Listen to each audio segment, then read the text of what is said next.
اللہ کے رسول علیہ السلام فرماتے ہیں کہ جو باپ نیک اولاد چھوڑ کر دنیا سے جاتا ہے اس کی نیک اولاد کا صلہ اللہ اسے قبر میں بھی عطا کرتا رہتا ہے۔ سارے اعمال ختم ہو جاتے ہیں، تین چیزیں باقی رہتی ہے دنیا سے جانے کے بعد بھی۔ نمبر 1 صدقہ جاریہ، آپ نے کوئی ایسی نیکی کا کام کر دیا کہ لوگ اس سے فائدہ اٹھا رہے ہیں، جیسے مسجد بنا دی، مدرسے بنا دیے، بورنگ کھدوا دی، نل لگا دیا، کوئی ایسا کام، اس کو صدقہ جاریہ کہتے ہیں جس سے لوگ فائدہ اٹھاتے رہے۔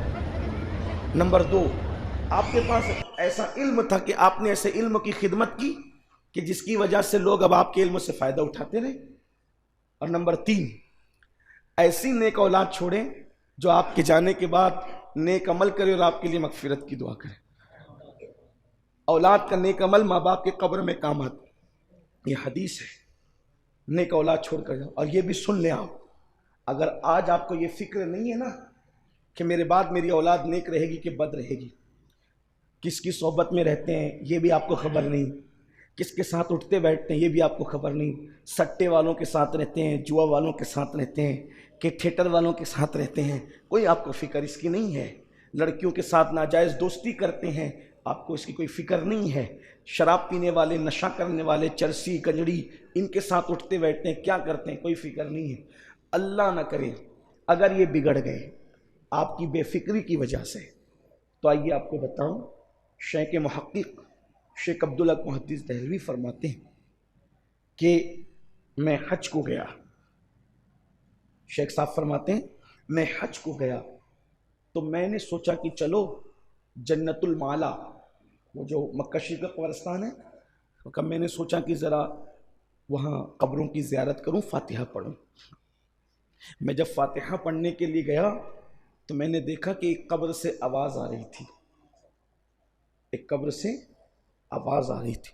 اب قبر سے آواز آنے کا مطلب تو آپ سمجھ سکتے ہیں نا کہ اچھا ماحول نہیں تھا، اس لیے قبر سے آواز آ رہی تھی۔ اب آپ کو اس پہ حیرت ہوگی کہ جو مکے میں مرے، جنت المالا میں دفن ہو، جس میں ہزاروں صحابہ ہیں، اگر اس میں بھی وہ چین سے نہیں ہے تو آپ غور کر سکتے ہیں کہ کیا حالات ہوں گے۔ شیخ صاحب فرماتے ہیں میں وہاں رک گیا، اچھا قبر سے آواز آئے تو ہم تو بھاگ جائیں گے، لیکن یہ اللہ والے لوگ ہیں تو یہ کہتے ہیں کہ میں رک گیا وہاں، رک کر میں نے کہا اے اللہ کے بندے، تو جنت المالا میں دفن ہے جہاں ہزاروں اصحاب ہیں، حضور کی پاک ازواج ہیں، بڑے بڑے اولیاء اور اصفیاء ہیں، تو کیوں بے چین ہے، کیوں تڑپ ہے تیری قبر کے اندر، تجھے سکون کیوں نہیں ہے؟ اس نے کہا عبدالحق، میں وہ خوش نصیب انسان ہوں کہ میں حج کے لیے آیا اور حج کے سفر ہی میں میری موت ہوئی اور مجھے اللہ نے مکے جیسی سرزمین میں دفن ہونے کا شرف عطا کیا۔ غور کرنا، یہ کسی شرابی کی بات نہیں کر رہا ہوں، کسی جواری کی بات نہیں کر رہا ہوں، کسی حرام کھانے والے کی بات نہیں کر رہا ہوں، کسی لڑکیوں سے حرام تعلقات اور ناجائز تعلقات قائم کرنے والوں کی بات نہیں کر رہا ہوں، اس بندے کی بات کر رہا ہوں جس کو اللہ نے سفر حج میں موت دی۔ اور سفر حج میں موت کا مطلب کیا ہے؟ جو سفر حج میں مرے گا اللہ تبارک و تعالیٰ قیامت تک اس کا ہم شکل ایک فرشتہ پیدا کرے گا جو اس کی طرف سے ہر سال حج کرے گا اور اس کا ثواب اس کو ملتا رہے گا۔ بلکہ ہمارے بعض بزرگوں نے تو یہ فرمایا کہ جو سفر حج میں مرتا ہے اللہ تعالیٰ اس کو ہر سال حج کرنے کا شرف عطا کرتا ہے۔ بہت بڑی سعادت ہے یہ، بہت بڑی سعادت۔ اچھا سفر حج میں اگر کوئی مرے، یہ بھی توجہ کرنا، ضروری نہیں کہ مکے میں دفن ہو۔ سفر حج میں مرنے کا مطلب کیا؟ مالیگاؤں سے نکلا، پٹنہ شریف کے پاس ہی مر گیا تو اب بھی وہ سفر حج میں مرا، کیوں؟ اس لیے کہ بستی نظر سے اوجل ہوئی، اس کا سفر شروع ہو گیا۔ تو بلکہ اگر آپ اور گہرائی سے دیکھیں، اپنے گھر سے نکلا، اپنے حج کے ارادے سے گھر سے نکلا اور 2 قدم پہ مر گیا تو بھی سفر حج میں مرا، اگرچہ اس کا بھی شرعی سفر شروع نہیں ہوا لیکن اس حج کے ارادے سے تو نکل گیا نا، تب ہر قدم پہ کروڑوں نیکیوں کا ثواب۔ یعنی حج کی راہ میں مرنا کتنی بڑی بات ہے، لیکن اب دل کے کانوں سے سننا۔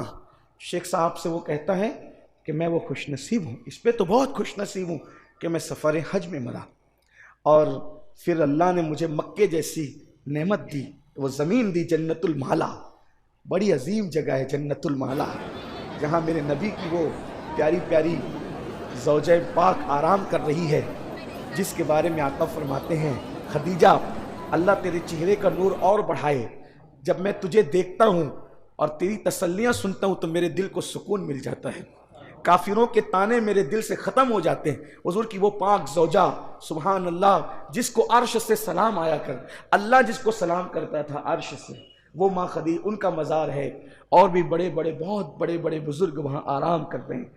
غریب نواز کے پیر و مرشد حضرت خواجہ عثمان ہرونی کا مزار بھی وہیں ہے جنت المالا کے اندر، اور بھی اصحاب پاک ہیں۔ تو اس نے کہا کہ عبدالحق اے محدث دہلوی، اے اللہ کے ولی برگزیدہ بندے، میں نے سفر حج میں موت پائی، اور پھر میرے اللہ نے مجھ پہ کرم کیا کہ مکے جیسی زمین دفن ہونے کو مل گئی، لیکن قبر میں سکون نہیں۔ کہاں نہیں؟ مکے میں مر کے سکون نہیں، سفر حج میں مر کے سکون نہیں ہے۔ تو شیخ عبدالحق محدث دہلوی کو تعجب ہوا، یہاں سفر حج میں مر کے تمہیں تھا؟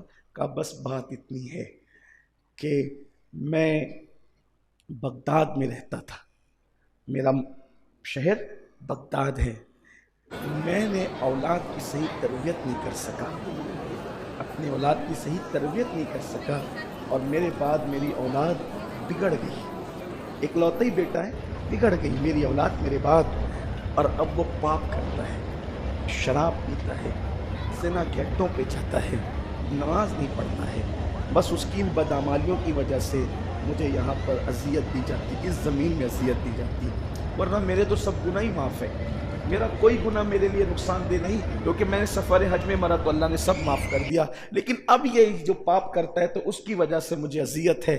اے شیخ عبدالحق، اگر آپ مجھ پہ احسان کر سکتے ہیں تو میرا گھر فلاں فلاں مقام پہ بغداد میں ہے، جا کر میرے بیٹے کو بتا دو کہ مجھے اپنے عمل کی وجہ سے کوئی تکلیف نہیں ہے، لیکن میرے بیٹے کے جرائم کی وجہ سے، میرے بیٹے کے پاپ کی وجہ سے میں جنت المالا میں بھی بے چین اور بے قرار ہوں، اذیت میں مبتلا ہوں، کہ آپ مجھ پہ یہ احسان کر سکتے ہیں، میری اذیت اور میری تکلیف دور کر سکتے ہیں؟ اللہ اکبر۔ حضرت شیخ صاحب فرماتے ہیں، میں نے کہا میرے بھائی اگر یہ حالات ہیں تو میں مکے میں اب رکوں گا نہیں، جتنی جلدی ہو سکے میں تیری اس تکلیف کو دور کروں گا۔ شیخ صاحب فرماتے ہیں میں نے جلد سے جلد مکے سے رخت سفر باندھا، اور جو پتہ اس نے بتایا تھا میں وہاں پر پہنچا، اور پہنچنے کے بعد جب میں نے دروازے پہ دستک دی، ایک جوان نکلا، اس نے پوچھا کون؟ میں نے کہا عبدالحق محدث دہلوی، تعارف کرایا، اور پھر کہا کیا تمہارے بابا کا انتقال ہو گیا ہے مکۃ المکرمہ میں؟ کیا تمہارے بابا کا؟ رہن دو بیٹا، رہن دو، بس چھوڑ دو، کوئی مسئلہ نہیں۔ کیا تمہارے بابا کا مکۃ المکرمہ میں انتقال ہو گیا؟ اس نے کہا ہاں، میرے بابا بڑے نیک تھے، وہ حج کے لیے گئے اور وہیں ان کا انتقال ہو گیا، میں اس خوش نصیب باپ کا بیٹا ہوں کہ جنت المالا میں جس کی قبر ہے۔ شیخ صاحب نے فرمایا بیٹا یقیناً تیرا بابا نیک تھا، تیرا باپ نیک تھا، لیکن کیا میں یہ نہیں کہہ سکتا تجھے کہ تو شراب پیتا ہے؟ اس نے دیکھا، حیران ہوا، پہلی ملاقات میں میری شراب کی اطلاع کس نے دی؟ کیا تجھے میں یہ نہیں کہہ سکتا کہ تو بدکاری کرتا ہے، زنا کرتا ہے؟ تو اس کو اور حیرت ہوئی کہ چلو شراب کے آثار تو چہرے سے نظر آتے ہیں، لیکن بدی کا تعلق تو ایسا ہے کہ لوگ جان بھی نہیں سکتے۔ پھر کہا کیا میں یہ نہیں کہہ سکتا کہ تو نماز میں سستی اور غفلت کرتا ہے؟ اس نے کہا اے بزرگ آپ سچ کہہ رہے ہیں، لیکن آپ کو کیسے پتا؟ تو کہا میرے بیٹے یہ بات مجھے کسی اور نے نہیں بلکہ تیرے بابا نے بتائی، اور سن یہی تیرے جرائم ہے، اس کی وجہ سے تیرے باپ کو قبر میں اذیت دی جا رہی ہے، بے چینی کی شکل میں، بے قراری کی شکل میں، تڑپ کی شکل میں۔ میرے بیٹے اگر تو یہ اعمال چھوڑ دے اور سچی توبہ کر لے تو تیرے نیک باپ کو اس کی قبر میں راحت مل جائے گی۔ اس نے کہا آپ ہاتھ بڑھائیے، توبہ کی، اور آپ کو میرے گھر مہمان رہنا ہے، آپ اتنے دور سے آئے ہیں، اتنا لمبا سفر کر کے آئے ہیں، اور میرے بابا کے لیے آئے ہیں، میرے لیے پیغام لے کر آئے ہیں، آپ میرے یہاں مقیم رہے۔ شیخ صاحب کہتے ہیں میں مقیم ہو گیا، رات کو سویا تو میں نے دیکھا وہ کہہ رہا تھا اللہ تجھے جزائے خیر دے، میرے بیٹے نے توبہ کیا کی، اللہ نے میرے رکے ہوئے درجات کو پھر مجھے عطا فرما دیا۔ یہ جو آپ کی اور ہماری سوچ ہے، میں نماز پڑھ لوں، میں گناہوں سے بچ جاؤں، میں آنکھوں پہ کنٹرول کر لوں، میں حلال کھا لوں۔ یاد رکھو میرے بھائی، اگر اللہ نے اولاد دی ہے، دو چیزیں ہیں، یا تمہاری اولاد تمہارے لیے جنت ہے، یا تمہاری اولاد تمہارے لیے جہنم ہے۔ اگر ان کی صحیح تربیت کر کے دیندار نہیں بنائے، یہی 2 رکعت کا جمعہ والا نمازی بنایا اور یہی آپ نے گوشت کھانے والا مسلمان بنایا، تو آپ کتنے بھی نیک ہوں قبر میں آپ تڑپو گے۔ یہ بات ہم آپ کو بتا رہے ہیں، ہماری ذمہ داری ہے سب باتیں کھول کھول کر بتا دیں۔ ناظرین کرام، ابھی آپ نے سید امین القادری صاحب کی زبانی ایسا نصیحت بھرا بیان سماعت کیا کہ پتھر دل بھی اس بیان کو سن کر کے رونے لگے گا۔ آپ نمازی ہیں، آپ اچھے کام کرتے ہیں، آپ رزق حلال کھاتے بھی ہیں اور کماتے بھی رزق حلال ہیں، تو آپ کے لیے یہ بھی ضروری ہے کہ اپنے بچوں کی تربیت اچھی کریں۔ آپ کے بچے کس کے پاس جاتے ہیں، کس سے ان بچوں کی دوستی ہے، بچوں کے تعلقات کن لڑکوں سے ہیں، ان ساری باتوں کا خیال رکھنا یہ آپ کی ذمہ داری ہے۔ اپنے بچوں کو آپ رزق حلال کما کر کے کھلاتے ہیں تو یہ بھی آپ کی ذمہ داری ہے کہ آپ اپنے بچوں کو نمازی بھی بنائیں، آپ اپنے بچوں کو دیندار بھی بنائیں، شریعت مصطفیٰ کا پابند بنائیں۔ بچوں کی اچھی تربیت کرنا یہ آپ کے اوپر ضروری ہے۔ اگر آپ اپنے بچوں کی تربیت اچھی نہیں کرتے ہیں لیکن آپ خود اچھے کام کرتے ہیں تو پھر یہ بھی آپ کے لیے نقصان کی بات ہوگی۔ اسی طرح کے اور واقعات اور بیانات سننے کے لیے چینل کو سبسکرائب کریں، بیل آئیکن کو دبائیں تاکہ اگلے آنے والے ویڈیو کا نوٹیفیکیشن ترنت آپ کے پاس پہنچ جائے۔